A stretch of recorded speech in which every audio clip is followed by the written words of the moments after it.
자, 오늘 우리가 함께 파헤쳐볼 이야기는요. 바로 한국 문학의 거장 황순원 작가의 고전 독 짖는 늙은이입니다. 읽어보신 분들도 계시겠지만 이 작품 정말 가슴 시리도록 아름답고 처절한 단편 소설이거든요. 단순한 옛날 이야기가 아니에요. 한 인간의 지독한 집념 그리고 비극을 정말 완벽하게 그려낸 마스터피스죠. 자, 그럼 이 명작이 남긴 그 뜨거운 가마의 불꽃 속으로 바로 들어가 보겠습니다. 여러분, 거대한 전통 가마의 그 엄청난 열기를 한번 상상해 보세요. 미친 듯이 타오르는 그 거센 불길 소리 위로 갑자기 뚜앙 뚜앙 하고 어둠을 찢는 폭발음이 밤하늘에 울려 퍼집니다. 이게 무슨 소리냐고요? 장인이 평생을 바친 작품들, 그러니까 그의 마지막 희망이 산산조각 나는 아주 잔인한 소리예요. 도대체 왜 이런 뼈아픈 파국을 맞게 된 건지 우리 이야기의 처음으로 돌아가서 퍼즐 조각을 하나씩 맞춰보죠. 첫 번째 파트, 절망 속의 마지막 도전, 흙과 버림바람에 대한 이야기입니다. 주인공 송영감이 어쩌다 이토록 벼랑 끝에 서게 됐는지부터 살펴볼게요. 한때는 마을에서 정말 잘 나가던 자부심 넘치는 독 짖는 장인이자 든든한 가장이었던 송영감. 하지만 우리가 처음 마주하는 그의 모습은 완전히 밑바닥 그 자체입니다. 젊은 아내가 자기 밑에서 일하던 젊은 조수랑 눈이 맞아서 도망쳐버렸거든요. 배신도 이런 배신이 없죠. 결국 그에게 남은 건 지독한 병마, 그리고 추위에 벌벌 떨고 있는 7살짜리 어린아들 당손이뿐이었습니다. 이 송영감의 분노가 얼마나 컸냐면요. 급기야 환각까지 봅니다. 마당에 아직 굽지도 않은 독들이 쫙 있는데 그게 도망간 조수놈의 그림자로 보이는 거예요. 당장이라도 몽둥이를 들고 모조리 박살내고 싶었겠죠. 하지만 꾹 참습니다. 왜냐고요? 이 가을의 마지막 가마의 독을 무사히 구워내는 것만이 당장 다가올 겨울을 버티고 이 어린 아들을 먹여 살릴 수 있는 유일한 생명줄이었거든요. 분노를 억누르고 어떻게든 생존을 선택한 겁니다.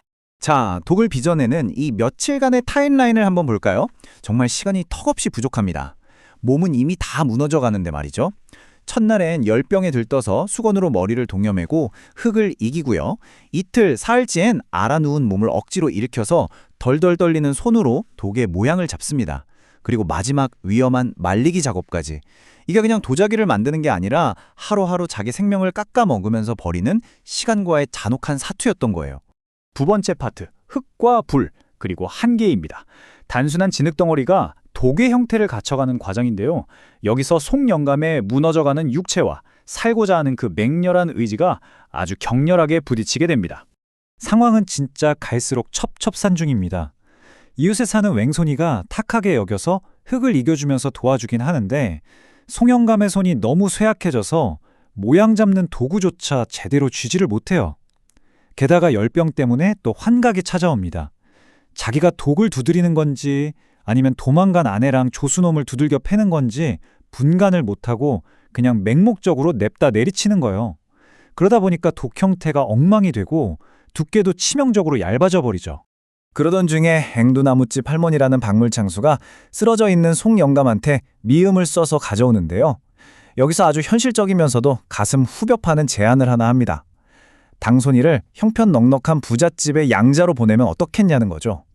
솔직히 언제 죽을지도 모르는 병든 아빠 밑에서 굶어 죽느니 차라리 아이 살 길이라도 열어주자는 진짜 뼈 때리는 조언이었습니다. 근데 여기서 송영감의 반응이 진짜 압권입니다. 할머니 제안을 듣자마자 불같이 화를 내면서 밥그릇을 밀쳐내요. 그러고는 당손이 얼굴을 한참 동안 아주 뚫어지게 쳐다봅니다. 마치 내 눈에 흙이 들어가기 전엔 절대 내 새끼 포기 못한다는 듯이요. 아이 얼굴을 머릿속에 필사적으로 새겨 넣으려는 듯한 그 절절한 눈빛을 보이더니 결국 기력을 다해서 다시 푹 쓰러지고 맙니다. 세 번째 파트, 무너진 독, 무너진 희망입니다. 드디어 이야기는 돌이킬 수 없는 운명의 시험대로 향하게 됩니다. 다 지어진 독들을 가마 밖에서 말리는 장면은 얼핏 황홀해 보이지만 사실 곧 닥쳐올 가혹한 불의 심판을 예고하는 폭풍전야 같은 거였죠. 독을 굽는 불질, 이거 절대 그냥 나무 넣고 태우는 게 아니거든요. 굉장히 치밀하고 위험한 3단계 과정입니다. 처음엔 아궁이에 불을 슬슬 떼다가 점차 양옆창으로 소나무를 막 집어넣어서 엄청나게 화력을 키우는 곁불놓기를 합니다. 그러다가 마지막에는 햇빛처럼 눈이 부시고 마치 쇠가 다 녹아내릴 것 같은 그 극강의 열기까지 도달해야 비로소 단단한 독이 탄생하는 구조인 거예요. 자, 여기서 송영감의 그 꺾이지 않는 장인의 자존심이 제대로 나옵니다. 몸도 제대로 못 가누면서 굳이 가마솥까지 직접 들어가요. 그러고는 도망간 조수놈이 예전에 독을 굽던 딱 그 위치, 아궁이에서 똑같은 거리에 자기 독을 나란히 배치합니다. 보이지 않는 라이벌 매치를 벌이는 거죠. 가마 밖에서 이글거리는 불길을 노려보는 그의 눈빛을 보면 진짜 그 안에도 가마속이랑 똑같은 엄청난 불길이 타오르고 있다는 걸 알 수 있습니다. 그런데요, 현실은 의지력만으로 극복하기엔 너무 잔인했습니다. 환각 속에서 얇게 쳐버린 그 불완전한 독들이 쇠를 녹일 듯한 열기를 버텨내기엔 무리였던 거죠. 아까 우리가 처음 들었던 그 소리, 또앙! 또앙! 터져나가는 파편 소리가 밤하늘을 찢습니다. 밖에서 왼손이가 독이 무너져 내린다 고 소리치는 순간 송영감의 평생의 자부심, 그리고 아들을 살려보려던 마지막 희망까지 가마 속에서 그대로 산산조각이 나버립니다. 충격에 빠진 송영감은 그 자리에서 기절하고 말죠. 네 번째 파트, 가마 속의 영원한 안식입니다. 가장 뜨거웠던 절정의 시간이 지나가고 남은 건 모든 게 하얀 재로 변해버린 차가운 현실뿐입니다.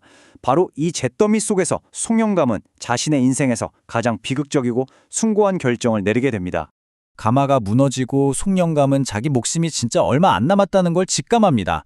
결국 앵두나무집 할머니를 다시 불러요. 그리고 그토록 거부했던 당손이를 부잣집 양자로 보내는 일에 허락을 합니다.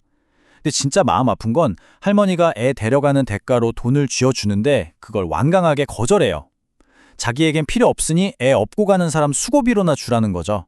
모든 걸 다 잃었지만 내 자식을 돈 받고 파는 아버지가 되진 않겠다는 그 마지막 자존심. 이게 바로 그만의 기쁜 사랑 방식이었던 겁니다. 와, 저는 이 대목이 진짜 너무 가슴이 먹먹하더라고요. 아들이 미련 없이 떠나게 하려고 송영감은 자기가 이미 죽은 것처럼 숨을 꾹 참고 눈을 질끔 감아버립니다. 할머니가 애손을 끌고 가면서 봐라, 벌써 죽어서 눈에서 썩은 물이 흐른다 라고 모질게 말하는데요. 사실 그 꾹 감은 송영감의 두 눈 사이로 흘러내린 건 시체의 썩은 물이 아니었습니다.